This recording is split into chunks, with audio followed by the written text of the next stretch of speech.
ভেনেজুয়েলায় গত মাসে আঘাত হানার পর দুটি শক্তিশালী ভূমিকম্পে মৃতের সংখ্যা বেড়ে ৫,০৬৯ জনে পৌঁছেছে। দেশটির জাতীয় পরিষদের প্রেসিডেন্ট হুরহে রদ্রিগেজ শুক্রবার এ তথ্য নিশ্চিত করেছেন। সর্বশেষ সরকারি হিসেবে ভূমিকম্পে ১৬,৭৪০ জন আহত হয়েছেন। ক্ষতিগ্রস্ত ১,২৮,৩২৪টি পরিবারকে সহায়তা দেওয়া হয়েছে। বর্তমানে ১০৬টি অস্থায়ী আশ্রয়কেন্দ্রে ২১,২৩৫ জন আশ্রয় নিয়েছেন।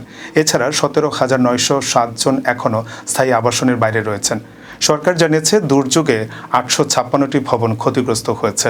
এর মধ্যে ১৯০টি ভবন সম্পূর্ণ ধসে পড়েছে। গত ২৪ জুন ভেনেজুয়েলায় ৭.২ এবং ৭.৫ মাত্রার পরপর দুটি শক্তিশালী ভূমিকম্প আঘাত হানে।